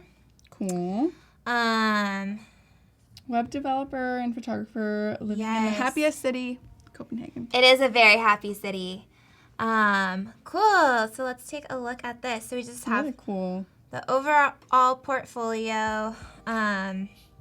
It looks like a lot of print work, and then some web too, which I love print. I used to work for a magazine, Content magazine. Shout out to Content, but it's super fun. Okay, let's click into here and see. Ooh. Oh, this is a personal project, which personal projects are so great if you're wanting to attract a certain kind of client and you want to refine your skills, but you definitely want to make sure that everything in your portfolio is geared towards the kinds of clients that you want. Yeah, so stuff like this, where you create your own kind of project, that's really awesome. Well, it's just helpful because it kind of it helps build your skills. It again, it's like the creative challenges. It's what you need to be constantly doing that in order to improve yourself and your work. So this personal projects are the best. Yeah, they really are. Well, and especially because usually the personal projects are something that you're really passionate about. Yes, too, so. And that shows through in your work. So I love that yellow. I love this color. So pretty. This is really beautiful. I love this handwritten text up here, and then how it also is handwritten or hand drawn on the cigarette. That's really cool. Yeah, that's awesome. And this is a beautiful photo. Also, good job calling out all the photographers. Photo credit. Appreciate that. Yes. Crediting other people who helped you with the project. That's always a good sign. Mm-hmm. This is really cool. Oh, yeah, I love it. Yeah, this is really beautiful. The images are really beautiful too. Yeah, really beautiful images. I love. It's fun. I like all the text that you're using too. It's so clean. Really nice. Yeah, this is cool. Playing with some overlay here. Mm-hmm. Very cool. This is really cool. Yeah. I want to see this because I feel like this might be some photography. Ooh, I love this outfit. Mm-hmm. That denim dress. Yeah. I love all the grain in this image too. If it looks like film, I don't know if it is film. It would be cool to have some context here for what this is what for. the project is for. Yeah. Was it film? Was it digital? Was it for a store? Was it for just for fun? Is it just the one image? Let's see. Oh, cool. Okay, cool. So like an editorial. Some kind of editorial photo shoot. Cool. Would love to know what it's for. I also, just like with this image. I guess it is here too. This is a little distracting to me because it's red and it's brighter than the other colors. So I don't know, maybe even just like toning down that red color might help. Thank you. I was saying my voice sounds cute. We were talking about that the other day. People really like love or hate my voice. So it is what it is. It is what it is. Oh, cool. I love these pretty. detail shots. Yes. I think that helps complement the rest of, it kind of helps build out the editorial. editorial. Yeah, you get some photos, and then like if this were going in a magazine, a lot of times they like to put like detail shots with full body shots, and this kind of adds context to that. Yeah. And I love all the texture in the tree here, and then all the texture here, and the angle is just unique. They're beautiful. Cool. Yeah, I love that. Yeah, this is really cool. It's very cool. Fun stuff. The blue stands out really nicely against all the green and gray. Ooh, okay, I like this. This is I cool. think that, yeah. I almost would have put this in the beginning. In the front, yeah, or at the top. Yeah, because I think, thank you, Voodoo Bell. I think that this would kind of give maybe more context to it, or at least I guess the impression I'm getting is maybe it's a denim recycling project or some like showing how you can do things with denim maybe to recycle. I'm not totally sure. So maybe putting this in the front, more clarification, and then or maybe something. Maybe also like adding something down here, like maybe a tiny little paragraph of what it is that's for. A good point. Pretty. Beautiful. Love that. Ooh, add some. That's gorgeous. Pants Denim on there. denim. Love it. Denim on denim. Very cool. This is really cool. I love these photos. I'd love to know if you took these photos because they're pretty great. Let's see, what else here? What else do you want to look at? Let's look at that one. Okay. Cool. Okay, cool. So yeah, so this one has a little bit of context. It was part of work at an internship, which is really cool. Nice. Layouts and graphic work. Fun. This red against the blue makes the red and the yellow really pop. Very primary. Very primary, but like in a good way and fun and like. It's not like super distracting or anything. The contrast of the blue and the red is really nice. So that was a good background choice. Oh, cool. Oh, it's like rolled over. Cool. Fun. It's really nice graphic design. This is cool. This reminds me of those pages in People that are like just all the little random celebrity facts, but way classier. Good job. Good job. Cool. Cool. I like these like little cutouts and stuff. It's interesting because this one feels like there's more stuff, like more things to it versus like the other. The one on the other yellow project, is the a one lot on the simpler. yellow, more simple. Yeah. But it's still done in a good way. Oh, pretty. Yeah. I love that. It's really nice. I'm wondering if these were all supposed to be for the same publication or if they're different publications because they kind of feel like it changes a little bit as it goes through. So if they're for different publications, I maybe would say that in the beginning, just so that you can understand why they're a little different. Because like this look feels a little different from like this. That one. Yeah. I don't know. Just like slightly. Or like this too. And they could all be for the same and maybe it just has different feelings throughout and that's okay too. But cool. All right. Good work. Yeah. I love awesome. this. Thanks, Sebastian. Yes, thank you. Keep it up. Yeah. Cool. We'll hop over to Monsieur. Awesome. Photo retoucher, graphic designer. In Bangladesh. Wow. Wow. That's so cool. Oh my gosh. Professional photo retoucher. Let's see. Let's read this little caption. Cool. My job is to take the message of yours and convey it in a way that entices, engages, and moves your audience to action. That's awesome. Yeah, that's a great little description. Yeah, let's... Cool, just reading over it all. Yeah. Okay, so I see what you're doing. You're doing a lot of before and afters, kind of showing your process and your work and what you can do. before and end result. It's yeah. Let's look at one of those. Okay, cool. So this would probably be for a clothing website. Yeah, like commercial. A commercial website where they would be wanting to show all their pieces and shoot them on mannequins and then removing them in Photoshop. Cool. I know, I don't know if you were the one who was taking these photos, but if you were, I would just like make sure it's all like smooth and straight. It feels a little like crooked. And then this down here. But if you weren't taking them, not much you can do about that. Let's see. Yeah, like looks like a lot of brightening up and just cleaning up of this looks really clean and bottom bright. ground. Yeah.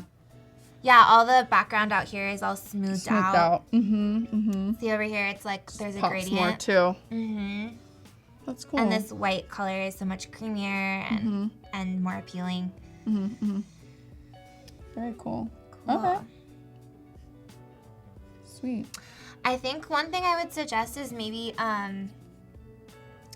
this text could move and the before and after maybe could move. Maybe even if like the before and after were underneath in like smaller text, just because I feel like they're a little distracting, and it's like pretty clear that it's a before and after, so I don't think you have to be so in your face about it.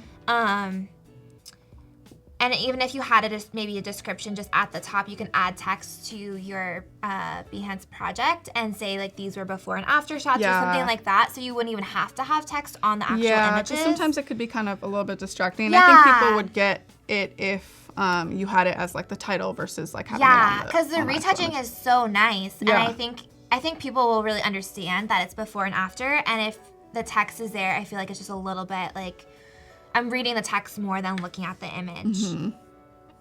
So, and here, places like here, the text, you can't even really see it very well anyway. And here, so just moving it over or just removing it and making it part of the title of the project. Yeah. It's cool. But good job, good retouching. Looks really it's nice, like cleaning up and brightening up of the images. This is cool, like just being able to remove that and keeping that texture in there. Really that's hard. Very impressive. Very. Very impressive. This is a lot of work. It seems simple when you just look at it, you're like, oh, like he just took out the mannequin. But I'm sure this is a lot more work than it seems. Yeah, I know when I'm retouching, like if I'm trying to remove something, sometimes it takes a couple of tries for me to figure it out because it's usually really complicated, especially when it comes to like detailed work, like where there's lines. You know? So, cool. Get crazy. I want to take a look at this. Yeah, same. Okay, so this is before photo manipulation, before and after.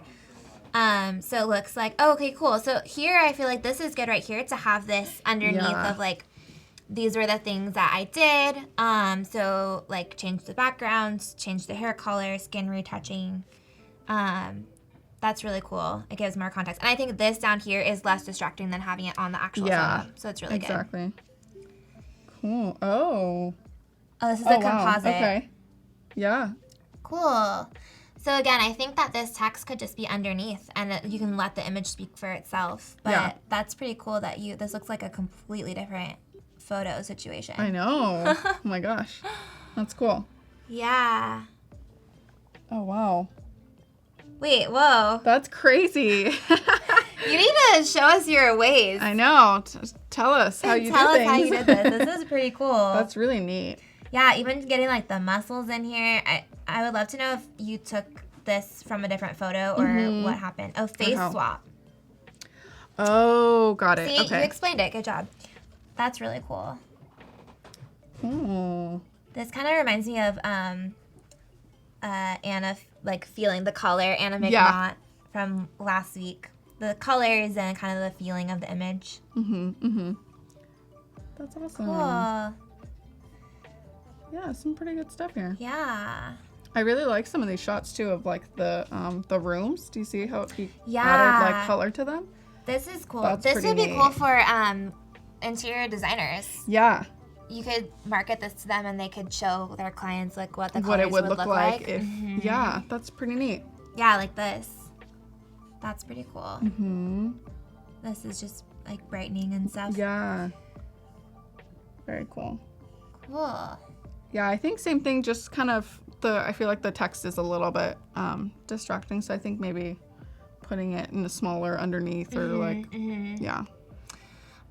Yeah, he is saying that there are some things that he had ideas about, but the stylist stopped him. So that's always the issue working with a team. You got to compromise, and whatever the client is looking for is kind of what you end up having to do, which is why personal projects are great. Yes. Creative challenges are great. Cool. So cool. I think I would say maybe there might be a better way to organize this where, okay, you kind of have it like real estate photos are all together, photo color, but I think maybe, I don't know, maybe even like, just manipulation. Maybe if there's a way to just make it like a little more straightforward, even if like, I don't know. Yeah, and then there's also like this duplicate. Yeah, there's somewhere it's duplicate, and that's a little confusing. So if you just kind of maybe had a way where you could just organize it a little better and kind of put like maybe all the home photos together, or maybe all like those similar types of images together. Yeah.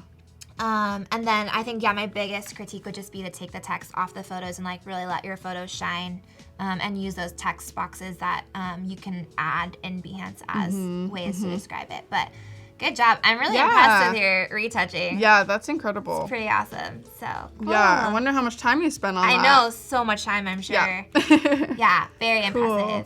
Thank you guys so much for submitting your portfolios and sharing them with us. And make sure to submit your creative challenge tomorrow. Watch the stream live at 9, and then you can work on that, and we'll be going over some of those tomorrow. So cool. Awesome. Do you have a little bit more you want to share? Yeah, I mean, I can just keep on going, you know? Cool. Thanks, guys. Thank you, guys. All right, so we'll just kind of get back into this. Just do a little bit more. So this was a client shot. Exactly, A standalone shot for social media. And Arabella is just showing her cleaning up process and how she's going to extend that background that you see from that acrylic there. Yeah, so I'm just going to kind of go back in here and kind of clean up for the most part all the little details. There's a couple things that I missed, but oh, nope, that's just my screen. Clearly you need to clean my screen. All right, so, oh yeah, see, there's like a little bit up top here. And then now I'm gonna work on, so see, I'm gonna use this like little cursor tool or the move tool. And I'm actually, so I have this, I don't know if you guys have this on if you're using Photoshop, but I always like to have my rulers on. Because it's super helpful to me when I can click on the ruler on the, like this left-hand side or the up, up above. But I just click on it and I can drag a guide. To make sure it's straight. To make sure it's straight. So I notice that this is like a little funky, right? So I'm going to just grab the crop tool and original ratio. Okay, so then it's just like a little bit off, so I'm just gonna kind of correct that. Monzer says, one thing I struggle with is setting a standard, like exactly where I stop and build up a style and then organizing the portfolio. Yeah, but you're doing a really, seriously, really good job. I think just keep at it, and your style develops over time too. Yeah, exactly. It changes. The more you're working, it's gonna always be changing, so. Yeah, okay. Looks really good. Originally I was gonna just kind of, move it over, but actually I remembered that I can do it a more easy way. So I actually go over to the crop tool, and you can actually use this straighten tool that's up at the top. Make sure to click that, and you actually can just click from one point to the other, whatever you want to be straightened out. So in this case, I want it to kind of straighten out here. So then it just automatically makes it straight, and you can tell because, it's all perfectly aligned. Up to that yes, exactly. guide. So then I'm just gonna go right there, and then that's great. And maybe it's a little bit too much. It rotated the whole photo. It rotated the whole photo. Got it. Exactly. And then sometimes I might look at this and be like, okay, now it kind of looks like it's a little bit off. So at the bottom. At the bottom. So I might actually want to, because it does look pretty straight here. Mm-hmm. So what I would do then at that point is I would just fix. I mean, they are all toppled up over each other, so it makes sense that some of them might look a little off. Yeah. They are leaning. Exactly. But oh, could you just repeat what you just did really quick? Yeah, of course. So basically, if I have something that's that I want to straighten out, basically, so I use the move tool to add a guide, right? So I click over on this left side, and I just drag, and I just kind of go over where I want it to, just so I can see like what I need to fix, right? Yeah, how straight. Whatever. Yeah, exactly. And then so I go over to this little tool over here, which is the crop tool. And then there's a little button over here that says straighten. So you just want to click on that button, and you want to, what's cool about having a guide right here too is that when you click on the one point and then you drag it, and it'll automatically go to that point. It'll go to the guide. Exactly. So then Photoshop it'll help. is so smart. Just straighten it out, and you just let it go, and then it's straight. Cool. And then you would crop it so it would stay there. Mm-hmm. Cool. Yeah. So then I would just press enter, and then that's all done. Wow. But in this case, I kind of feel like it's leaning a little too much. So what I'm actually going to do. So it's one of those times where you would test it and see, Test it, does see it if work it works for this out. particular image, Exactly. and then if not, you could try something else. So in this case, I'm actually just going to drag. Let's see. Or not drag. I'm actually going to get that guide again. I'm going to click at this point right here. And it's cool because when you are doing the polygonal lasso tool, it actually like goes with the guide. So I'm just going to do that and then kind of end it there, right? And then I'm going to go to the select and mask just to soften it a little bit. And then again, that same trick that I was doing earlier where I'm just going to drag over that blue just to make it straight. So you just copied it in the same shape and then dragged it. Yeah, exactly. And I'm sure there's another way that I could probably do this. I could probably do patch tool, but sometimes it's just easier. Yeah. Cool. So then I just want to take this guide out. I can just drag it back that way, or I can also go to view and then clear guides. Cool. So now it's all straightened out. Now it's all straightened out. Now I'm just going to take care of removing this reflection that we have from the light and from the objects and everything. So I kind of just like do a couple different things, but patch tool is the best. So I want to just kind of grab little pieces and just kind of move them over, right? So patch tool is the best when you just need to smooth out certain things. So just a little bit. Cool. Yeah, and this is how I'm going to begin to remove that reflection. Yep. Cool.